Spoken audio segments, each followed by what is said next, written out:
देखिए sir disc कैसे। हाँ, तो 1848 ईस्वी की क्रांति आज देखेंगे हम लोग। बंद करो।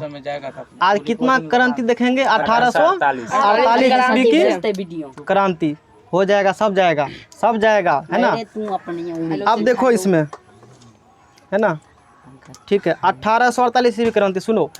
लुई फिलिप एक उदारवादी शासक था। इससे पहले जो हम लोग देखे थे, इससे पहले क्या देखे थे? इधर लुई फिलिप इधर राजा बना दिए थे ना जी, है देखो ना। आर्लियंस वंश की गद्दी को सौंपा गया, मतलब गद्दी किसको सौंपा गया था? वंश को। 1830 ईस्वी में जो क्रांति हुआ था, उसके फलस्वरूप बुर्बो वंश के स्थान पर आर्लियंस वंश को गद्दी सौंपा गया और इस वंश के शासक लुई फिलिप को बनाया गया। लेकिन उसके विरोध भी थोड़ा सा इधर उधर हुआ, क्रांति हुआ।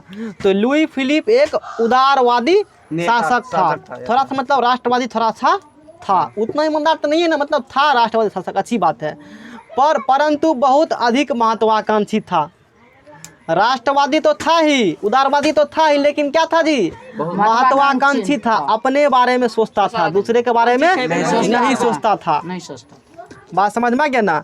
अपने बारे में सोचता था। तो अब देखो, अपने बारे में सोचता था, क्या हुआ? तुमको दाबने के लिए हम बोले, बिना पूछे नहीं, बिना पूछे दाबना ही नहीं है, बिना पूछे कुछ नहीं करना है, गड़बड़ा जाएगा। तो हमको पता है ना कैसे कैसे सेटिंग करना है, तुमको नहीं है पता, बिना पूछे टिपना नहीं है कुछ हो। उसने अपने विरोधियों को खुश करने के लिए एक स्वर्णिम मध्यम वर्गीय नीति का अवलंबन करते हुए सन 1840 में गीजो को प्रधानमंत्री नियुक्त किया। एक ऑब्जेक्टिव निकल गया यहाँ से। स्वर्णिम मध्यम वर्गीय नीति इंपॉर्टेंट पॉइंट्स है। स्वर्णिम मतलब होता है अच्छा, सुनहरा। मध्यम वर्गीय मतलब मिड क्लास का आदमी के लिए, उसके लिए कुछ अच्छा करने का सोचा। लेकिन वो कैसा था जी? महत्वाकांक्षी था। उसने अपने, अब उसके विरोध में था, सोचा विरोधी को खुश कर देंगे तो मेरा तो कोई बुरा करेगा नहीं। अब बुरा नहीं करेगा तो फिर तो कोई कहने वाला कौन हमको है। बात समझ में आ गया ना? तो विरोधी को खुश करने के लिए स्वर्णिम मध्यम वर्गीय नीति का अवलंबन करते हुए, मतलब उसको पालन करते हुए सन 1840 में गीजो को प्रधानमंत्री नियुक्त किया। एक क्वेश्चन पूछेगा कि गीजो को प्रधानमंत्री किसने बनाया? लुई फिलिप ने बनाया। किसको लुई फिलिप प्रधानमंत्री बनाया था? गीजो को। 1840 में। अभी गिजना भी गिजेगा ना, देखो क्या करेगा। जो कट्टर प्रतिक्रियावादी था, मतलब उसी को चुनता था वो प्रधानमंत्री जो कि राष्ट्र का क्या हो, विरुद्ध हो, पूरा खतरनाक आदमी हो। उसी को देखो, प्रतिक्रियावादी मतलब वही होता है, मतलब पूरा मतलब गड़बड़ आदमी, काट मार करने वाला, समझ में गया ना? उसको बना दिया प्रधानमंत्री।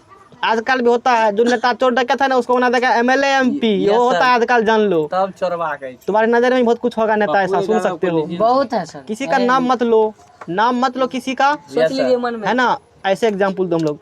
वह किसी भी तरह के वैधानिक, सामाजिक एवं आर्थिक सुधारों के विरुद्ध था।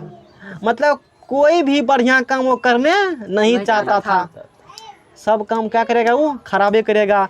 ना कोई सामाजिक सुधार चाहेगा, ना सामाजिक मतलब समाज में कोई कुरीति है, कुछ इस प्रकार से प्रॉब्लम है तो उसको इन्हें कि हम दूर कर देंगे, ये सब बात नहीं। कुछ आर्थिक सुधार मतलब हो गया बिजनेस, इन्हें कि आदमी गरीब है तो बिजनेस कराएंगे तो थोड़ा सा इनकम आएगा, इस सब के सख्त विरुद्ध था। आज भी सरकार की नीति है, गरीब रहेगा, अनपढ़ रहेगा ना तो हम उसको शासन करेंगे। कोई कहा है सही बात, समाज में जब तक बुर्बक लोग हैं ना, तब तक बुद्धिजीवी की भूखा नहीं रहेगा। इसीलिए अक्सर गवर्नमेंट का नीति होता है लोग पढ़े नहीं, बुर्बक बने, ताकि हम उस पर राज करें। अंगूठा छाप सीएम बन जाता है, बुझ गया होगा। इसी कारण से ना लुई फिलिप ने ये आजकल जो हो रहा है ना, इतिहास अपने आप को आज से 200 साल 150 साल पहले भी ये चीज़ हो चुका था, हुआ था। इससे भी पहले कभी हुआ होगा।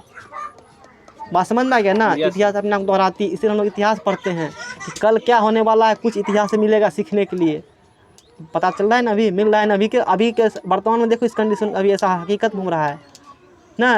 वो नेता कुछ करेगा, दूसरा उसका टंग खींचेगा, नहीं खींचता है, अरे होने नहीं देगा, बढ़िया काम भी कर रहा है ना, ऐसा होता है। लुई फिलिप ने पूंजीपति वर्ग को साथ रखना पसंद किया। अरे पैसा वाला तो सब रखता है जी सर, ये कौन तुम बड़ा काम कर दिया? लुई फिलिप वही किया, पैसा वाला को साथ रखा, पूंजीपति वर्ग को साथ रखना पसंद किया, जिसे शासन के कार्यों में भी रुचि नहीं था। अरे पूंजीपति उसको सिर्फ किससे मतलब है? नोट से मतलब है, पैसा से। क्या उधर जनता मर रहा है, शासन प्रशासन, उससे कोई मतलब नहीं है। उसको पैसा से मतलब है। बात समझ में आ गया? जो अल्पमत नहीं अभिरुचि नहीं थी और जो अल्पमत में भी था, कहने का मतलब हुआ अल्पमत बहुत कम था उसका संख्या पूंजीपति वर्ग का। अभी भी सही बात है, समाज में ज़्यादा होता है गरीबे का मात्रा और पैसा वाला लोग कम में होता है। उस समय भी था, अभी भी वही हाल है, कौन बदल गया है?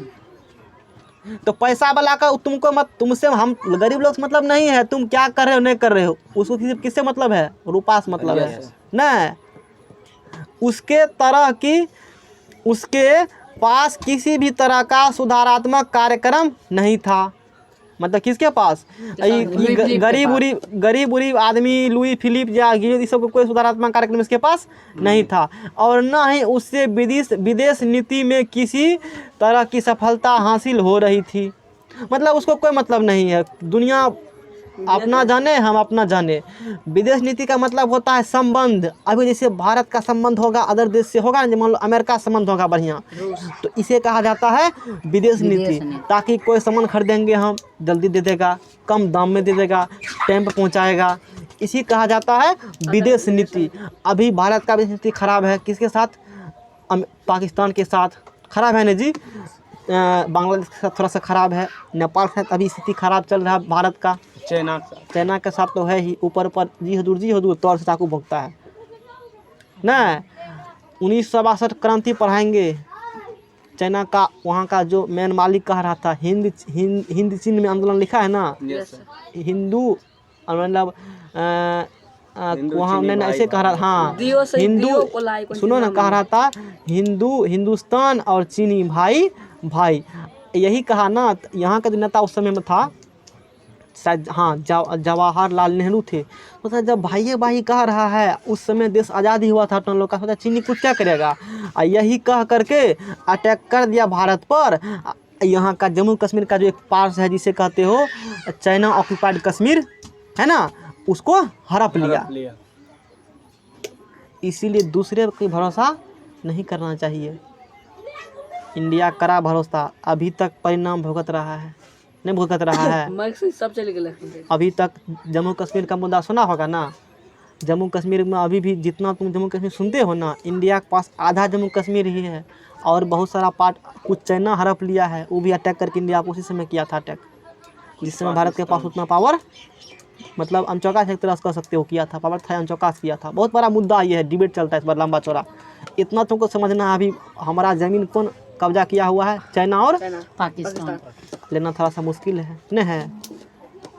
तुम लेने जाएगा तो यहाँ उसको उंगली करेगा, उसको सपोर्ट करेगा, लड़ो ना हम तो हैं ही, अमेरिका करेगा, तुम लड़ो ना हम बम देंगे, हथियार देंगे, बिकेगा। यही करके अमीर बना था। सेकेंड वर्ल्ड वार में, फर्स्ट वर्ल्ड वार में है ना, सब देश आपस में लड़ गया, पढ़ाएंगे जब, सब देश आपस में लड़ गया, इस सब को हथियार सप्लाई कर रहा था। सबका मान लो सब क्या हथियार में क्या पड़ाका है, तुम टका लेकर खरीदा, अब बम फूट गया, फट गया पैसा, और जो बेचा उसको तो इनकम हो रहा है। यही काम अमेरिका करके अभी बन गया तानाशाह। अब पहले जापान था तानाशाह, पहले जर्मनी था तानाशाह, फ्रांस था, ब्रिटेन सब तानाशाह था।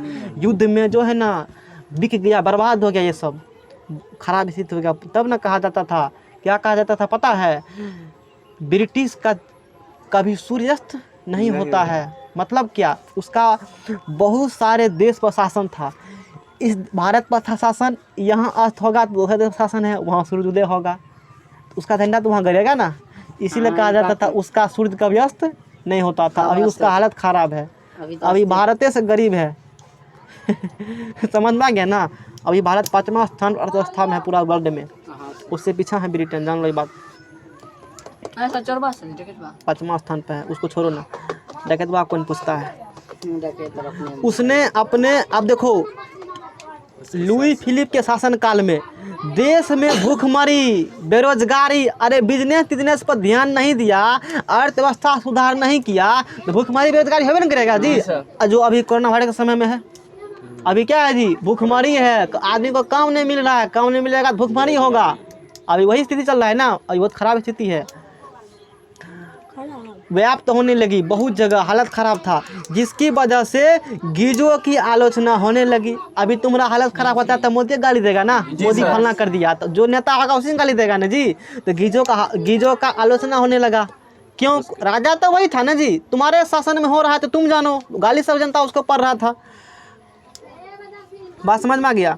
सुधारवादियों ने, सुधारवादी का मतलब होता है अच्छा सोचने वाला आदमी, जो समाज के बारे में कुछ करना चाहता था। 22 फरवरी 1848 ईस्वी को पेरिस में, पेरिस कहाँ है? पेरिस वही फ्रांस की राजधानी है ना, पेरिस में। यही इसीलिए बोले या मैप रहेगा ना, तू वो देखेगा जा करके, दिमाग में रहेगा अच्छा ये यहाँ है, समझने में मजा आएगा तब पढ़ने में। मैप जाकर खरीद लो। बात समझ में आ गया ना। फ्रांस में सुधारवादियों ने 22 फरवरी 1848 ईस्वी को पेरिस में थियर्स के नेतृत्व में, थियर आदमी का नाम है, उसके नेतृत्व में, उसके देख रेख में एक विशाल भोज का आयोजन किया, सबको बुलाया खाने के। अब वही विचार होगा जी। है तुमसे बात करने का मन, चलो थोड़ा घूम के आते हैं, कुछ प्राइवेट बात न, भोज के बहाने से बुलाया ताकि राजा को भनक भी ना लगे, चुपचाप काम करेगा ना। और क्या किया? विशाल भोज का आयोजन किया, जगह जगह अवरोध लगाए गए।